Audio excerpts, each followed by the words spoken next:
ನಿಮ್ಮ favourite serials ಈಗ ಟಿವಿಗಿಂತ ಮುಂಚೆ ಸನ್ ನೆಕ್ಸ್ಟ್ ಆಪ್ ನಲ್ಲಿ ಜಾಲಿಯಾಗಿ ಎಲ್ಲರಿಗಿಂತ ಮುಂಚೆ ನೋಡಿ.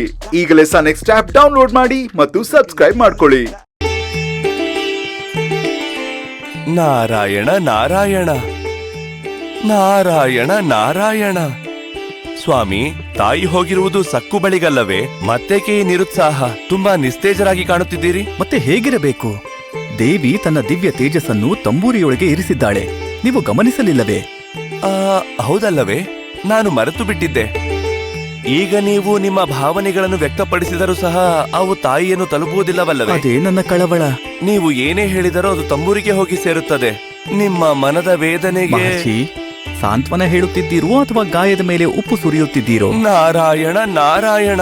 ಇಲ್ಲ ಸ್ವಾಮಿ, ನಿಮ್ಮನ್ನು ನೋಯಿಸುವ ಆಲೋಚನೆ ನನ್ನ ಕನಸಿನಲ್ಲೂ ಬಾರದು. ತಾವು ಅಸ್ವಸ್ಥರಾಗಿ ಕಾಣುತ್ತಿದ್ದೀರಿ. ಈ ವಿಷಯವನ್ನು ತಾಯಿಗೆ ಹೇಗೆ ತಿಳಿಸಬೇಕೆಂದು ಯೋಚನೆ ಮಾಡುತ್ತಿದ್ದೆ. ಸ್ವಾಮಿ, ಹೋಗಲಿ, ಪ್ರಕೃತಿಯೇ ತಮ್ಮ ಭಾವನೆಗಳನ್ನು ತಾಯಿಗೆ ತಲುಪಿಸಿದರೆ ಹೇಗಿರುತ್ತದೆ? ನಿಮ್ಮ ಆಲೋಚನೆ ಅದ್ಭುತವಾಗಿದೆ ಮಹರ್ಷಿ. ಆದರೆ ಸಕ್ಕು ಮತ್ತು ಅವಳ ಕುಟುಂಬವನ್ನು ಸಹ ಗಮನದಲ್ಲಿಟ್ಟುಕೊಳ್ಳಬೇಕಲ್ಲವೇ? ನೋಡಿ, ಆಕೆಯನ್ನು ಎಷ್ಟು ಪ್ರೀತಿಯಿಂದ ನೋಡಿಕೊಳ್ಳುತ್ತಿದ್ದಾರೆ. ನನ್ನ ದೇವಿ ತನ್ನ ದಿವ್ಯ ತೇಜಸ್ಸನ್ನು ತಂಬೂರಿಯಲ್ಲಿರಿಸಿದ್ದಾಳೆ. ತಾಯಿಗೂ ಸಹ ಸುಖ ದುಃಖಗಳು ಇರುತ್ತವೆ. ನಿಮಗೊಂದು ವಿಚಾರ ಹೇಳಲೇ ಸ್ವಾಮಿ? ತಾಯಿ ಈಗ ಒಬ್ಬ ಸಾಮಾನ್ಯ ಸ್ತ್ರೀಯಂತೆ ತನ್ನ ಪತಿಯ ವಿರಹವನ್ನು ಅನುಭವಿಸುತ್ತಿದ್ದಾರೆ. ತಾಯಿ ಪ್ರಸ್ತುತ ತಾನು ದೇವತೆ ಎಂಬ ವಿಷಯವನ್ನೇ ಮರೆತಿರುವ ಹಾಗಿದೆ. ನಾರಾಯಣ ನಾರಾಯಣ.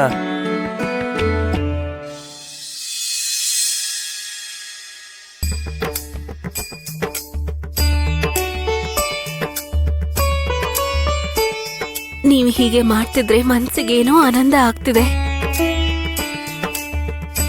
ಲಕ್ಕು, ನಿನ್ ಗಂಡನ್ ಜೊತೆ ಜಗಳ ಮಾಡ್ಕೊಂಡ್ ಬಂದ್ಯಾ?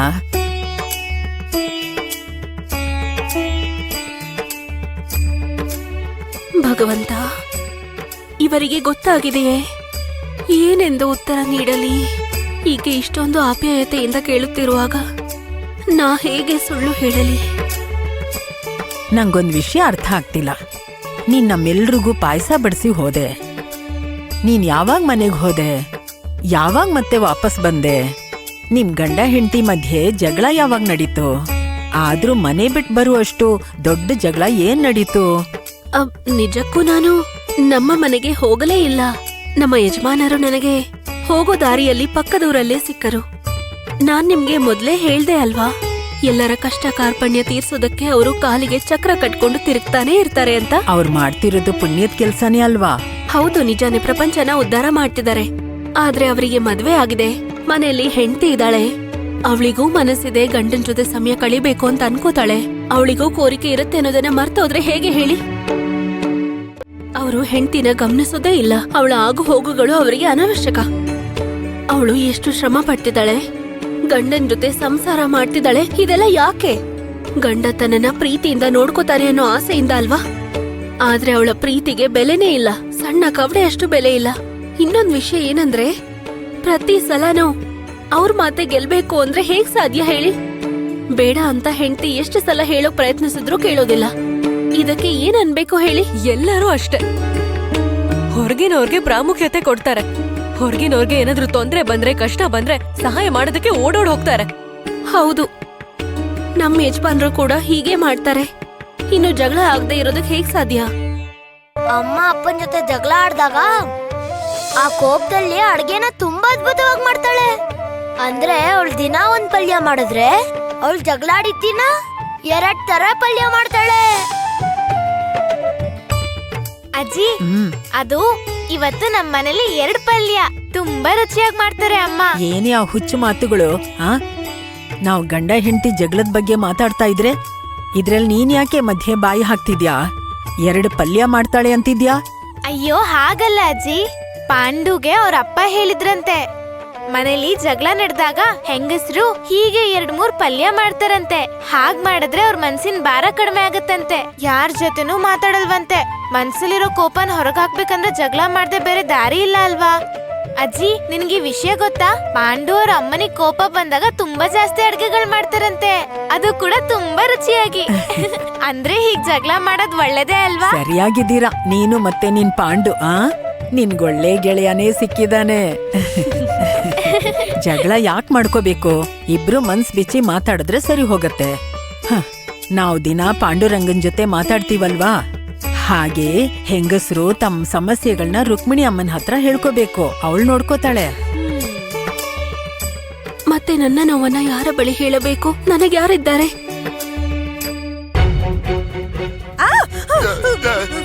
ಅಮ್ಮ ಮತ್ತೆ ಗೂಳಿ ಏನಾದ್ರು ಬಂತಾ? ಯಾಕ ಕಿರಿಸ್ತಾ ಇದೀಯಾ? ಇಲ್ಲ ಇಲ್ಲ, ಕಾಲ್ ಜಾರಿ ಬಿದ್ದೋದೆ ಅಷ್ಟೇ. ಮುದುಕನ್ನ ಇಲ್ಲಿ ನೋಡು, ನಿಮ್ ಮಾವಂಗ್ ಹೇಳು, ನನ್ನನ್ನ ಗೂಳಿ ಅಂದ್ರೆ ಸುಮ್ನಿರಲ್ಲ ನಾನು. ಅಷ್ಟಕ್ಕೂ ಇವ್ರಿನ್ ಜಮೀನ್ದಾರ ನಾನು. ಯಜಮಾನ್ರೆ, ನಿಮ್ಗೇನಾದ್ರೂ ಬುದ್ಧಿ ಇದೆಯಾ? ಇವಾಗ ಯಾಕೆ ಇಲ್ಲಿಗೆ ಬಂದಿದ್ದೀರಾ? ನಿನ್ ಕಿವಿ ಓಲೆಗಳನ್ನ ಇಸ್ಕೊಂಡ್ ಹೋಗಕ್ ಬಂದೆ, ಬೇಗ ಕೊಡು. ನಾನ್ ಕೊಟ್ಟಿರೋದಲ್ಲ, ನಿನ್ ಕಿವಿ ಓಲೆಗಳನ್ನ ನನಗ್ ಬಡ್ಡಿ ಹಾಕೊಡು. ಯಾಕೆ? ನೀನ್ ನಾನ್ ಹೇಳಿದ್ ಒಂದ್ ಕೆಲ್ಸಾನು ಮಾಡ್ಲಿಲ್ಲ. ಅವ್ರ ಪೂಜೆ ಅದ್ದೂರಿಯಾಗಿ ನಡೀತು. ನನ್ ಜೊತೆ ಕತೆ ಹೇಳ್ದೆ ನೀನು. ಚೈತ್ರ ಗೌರಿ ಪೂಜೆ ನಡೆಯೋದಿಲ್ಲ, ನಾನ್ ನಡೆಯೋದಕ್ ಬಿಡೋದಿಲ್ಲ ಅಂತ ಹೇಳ್ದೆ ಅಲ್ವಾ? ಅಜಾಗರೂಕತೆಯಿಂದ ಇದ್ದಿದ್ದು ನೀವು ಈಗ ನನಗೆ ಅಂತಿದ್ದೀರಾ. ನೀವು ಊರಲ್ಲಿರೋ ಮಾವಿನಕಾಯಿಗಳನ್ನೆಲ್ಲ ತರಿಸ್ಕೊಂಡು ನಿಮ್ ಮನೇಲಿ ಇಟ್ಕೊಂಡಿದ್ರಿ. ಆದ್ರೆ ಏನಾಯ್ತು? ಆ ಪಿಶಾಚಿ ನೋಡಿದ್ರೆ ಕಾಡಿಂದ ತಗೊಂಡ್ ಬಂದ್ಲು. ಇಲ್ ನೋಡತ್ತೆ, ನೀನ್ ಯಾರಿಗ್ ಬೇಕಾದ್ರೂ ಬೈಕೋ, ನನ್ ಸಕ್ಕುಗ್ ಮಾತ್ರ ಬೈಬೇಡ. ನೀನ್ ನಾನ್ ಹೇಳಿದ್ ಕೆಲ್ಸ ಮಾಡ್ಲಿಲ್ಲ. ಸುಮ್ನೆ ಮಧ್ಯದಲ್ಲಿ ಸಕ್ಕು ಹೆಸರನ್ನ ತಂದು ಅವಳನ್ನ ಬೈಯಕ್ ಹೋಗ್ಬೇಡ ನೀನು. ನೀನೇನ್ ಮಾಡ್ತೀಯ ಹೇಳು, ಎಲ್ದಿದ್ರೆ ಕೊಡು ಬೇಗ. ಅಯ್ಯೋ, ಸಕ್ಕು ನನಗ್ ಬಂಧು ಆಗ್ಬೇಕು. ನನ್ ಗಂಡಂಗೆ ಸ್ವಂತ ಸೋದರ ಸೊಸೆ. ನಾವಷ್ಟು ಹತ್ರದವ್ರು. ಗೌರಮ್ಮನ್ ಪೂಜೆ ನಡಿಬಾರ್ದು ಅಂತ ನಾನ್ ಎಷ್ಟೆಲ್ಲ ಪ್ರಯತ್ನ ಮಾಡ್ದೆ. ಅವ್ರು ಬೈತಿದ್ರು ಅಲ್ಲಾಡ್ದೆ ಅಲ್ಲೇ ಕೂತ್ಕೊಂಡಿದ್ದೆ. ಆ ಕಾರ್ಯಕ್ರಮ ಸಂಪೂರ್ಣವಾಗೋಕೆ ಸಕ್ಕುನೇ ಕಾರಣ. ಈಗ ಒಪ್ಕೊಂಡೆ ಅಲ್ವಾ? ಪೂಜೆ ನಡೀತು ಅಲ್ವಾ? ಇದ್ರಲ್ಲಿ ನನ್ ತಪ್ಪೇನೂ ಇಲ್ಲ. ಯಾರೋ ಲಕ್ಕು ಅಮ್ಮ ಅಂತ 5ನೇ ಮುತ್ತೈದೆಯಾಗಿ ಪೂಜೆಗೆ ಬಂದ್ಲು. ಯಾರು ಆ ಲಕ್ಕು ಅಮ್ಮ? ಅವ್ರು ಎಲ್ಲಿಂದ ಬಂದ್ರು? ಅವ್ರು ಏನ್ ಮಾಡ್ತಾರೆ? ಎಲ್ಲಾನು ತಿಳ್ಕೊ. ಅವ್ರ ವಿಳಾಸ ನನಗ್ ಗೊತ್ತಾಗ್ಬೇಕು. ಅವಳ ಹಿಂದೆ ಯಾರಿದ್ದಾರೆ, ಅವಳನ್ನ ಇಲ್ಲಿಗೆ ಯಾರು ಕಳಿಸಿದ್ರು ಅಂತ ಎಲ್ಲ ಗೊತ್ತಾಗ್ಬೇಕು. ಸರಿ ಸರಿ, ಅದನ್ನ ದೊಣ್ಣೆ ತಗೊಂಡು ಹೊಡೆದು ಓಡ್ಸು. ನಾಲ್ಕು ಕೊಡ್ಲಿಲ್ಲ ಅಂದ್ರೆ ಮತ್ತೆ ಮತ್ತೆ ಬರ್ತಾ ಇರುತ್ತೆ.